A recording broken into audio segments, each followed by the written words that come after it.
Gamers and gamettes, what is going on? My name is Tanek127 and welcome back to another video. And in today's video, we're going to take a little visit with Neverwinter. Now I know that's going to be a big surprise for a lot of you guys, ain't it?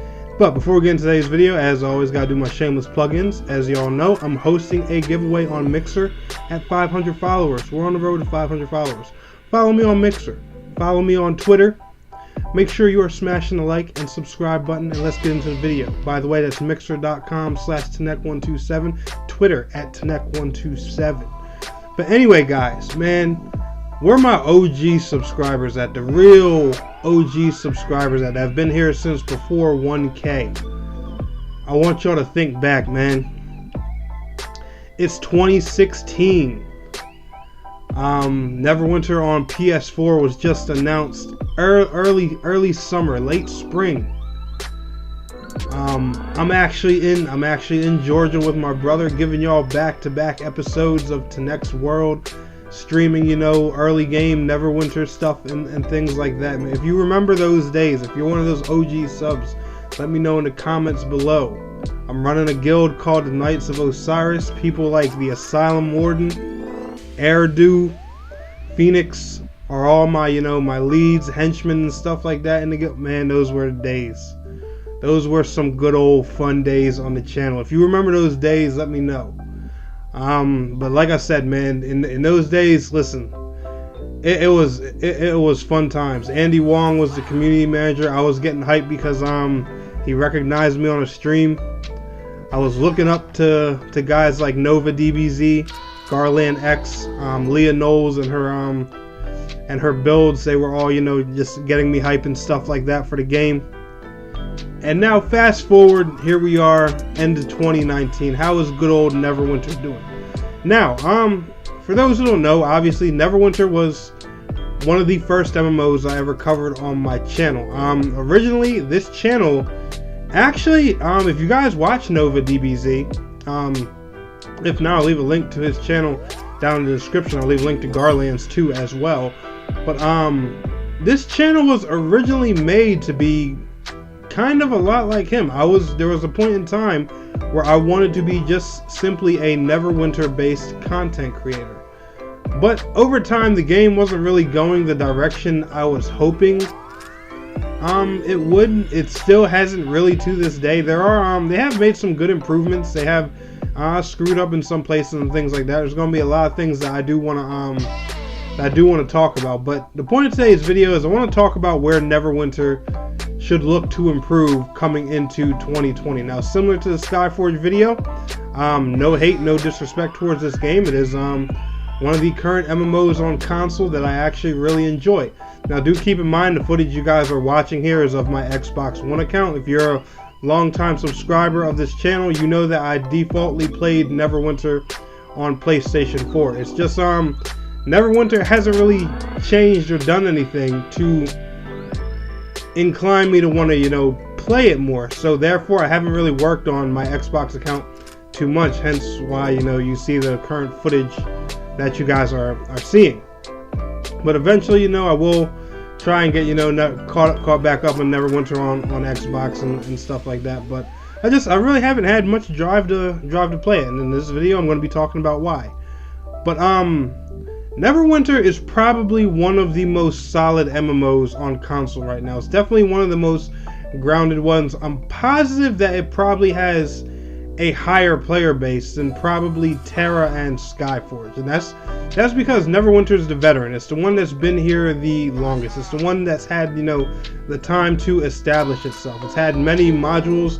The players are, you know, here comfortable, and you know they know what they're getting into. Like I said, chances are a lot of you guys are probably familiar with the Neverwinter veteran channels. But there are some changes that Neverwinter should, you know, consider moving forward in the future. The thing about Neverwinter, and one thing about it is this game reminds me a lot of like World of Warcraft, Diablo and things like that. You know, it gives that vibe of, you know, a fantasy like Blizzard game, and I don't know what it is. Maybe it's a setting, I don't know, but Neverwinter, you know, it's obviously a D&D based game, but I get those vibes from it. And one thing that really turned me off with Neverwinter was Module 16. Now, I want y'all to think back, before they did the class rebalancing and stuff like that. And, all the changes that went through a module. I think it was 16 or 17. Wherever the level cap went up and they did the crazy class changes and everything. If you guys are seeing me run Cragmire Crypts right now, you'll notice that Cragmire is now a 5-man dungeon instead of a 3. Well, that's because during this module, they basically took Neverwinter and snagged it out of its more action RPG build style kind of game to give it that more traditional MMO feel. Now, the way I've always viewed Neverwinter was it was a ARPG trapped in an MMO's body. And I don't mean that in a bad way at all. That was actually the thing I loved and admired about it.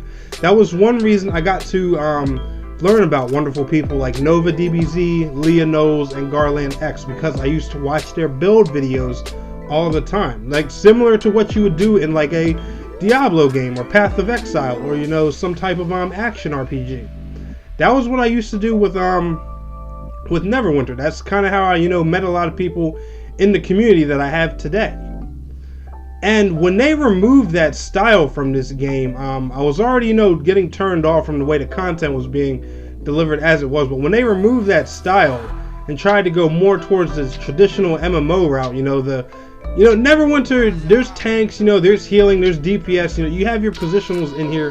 But let's be realistic. A lot of the content in this game, you've always been able to march through it and storm through it, with pretty much any composition of characters, as long as your build was right in the game. I think most people can agree with that. Well, when they changed this system, that was one thing that really just bothered me this year. And you can ask anybody. I was ranting about that on Twitter, and I noticed the change big because even at my level, it drastically affected my gameplay. There were dungeons that I was struggling doing. Even in this run, I could tell I'm not doing damage anywhere near the way I used to. Now, granted, the game's still playable, it's still enjoyable. Don't get me wrong, it still feels like Neverwinter, but that overpowered super feeling that you used to have in this game, to my opinion, is gone. Now, when I get to endgame and experience it more, I'll give you more detailed thoughts on that. But from what I can feel so far, that feeling's gone, and that was the one thing I personally admired about this game. Like I said to you guys, like the problem with Perfect World and art games when they approached that situation was the one complaint when it comes to Neverwinter is there was never enough challenging content, and I see the Neverwinter content creators, they would complain about that a lot.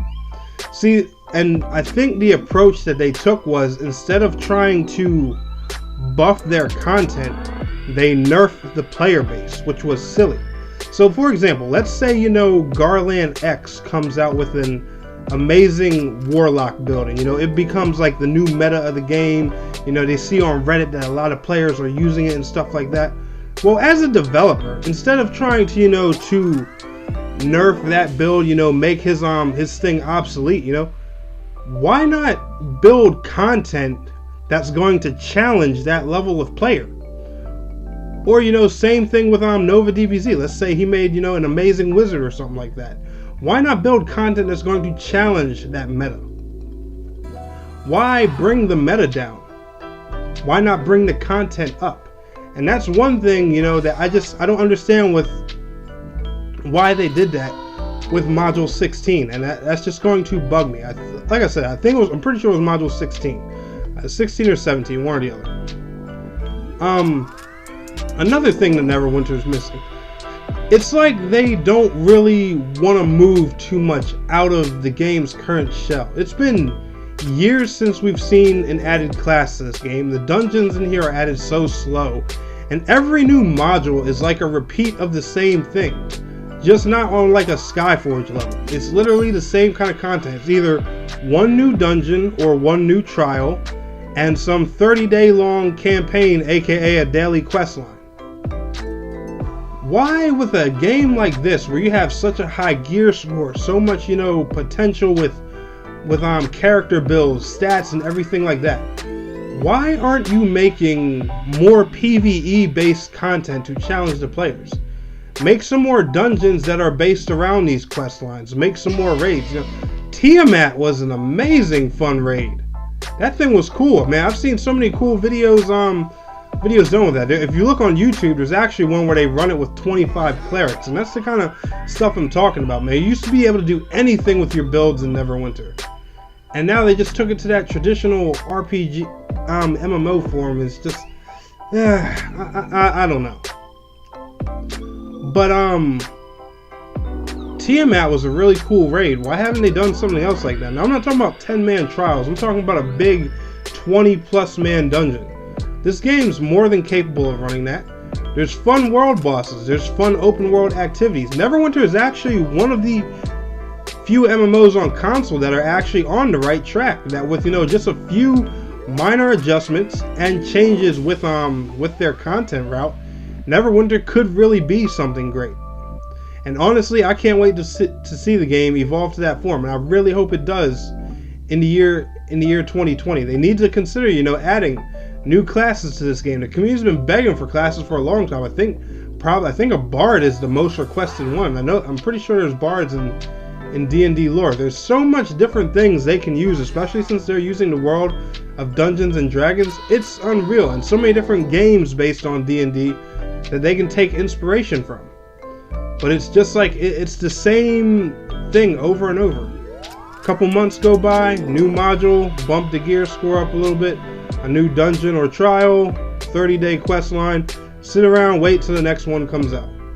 I've heard some pretty good things about their Tales of Old system that they've added. I don't know too much about it, but I do see a lot of people excited to run that content. So maybe, you know, once I do get Endgame on the Xbox version, I'll check that out.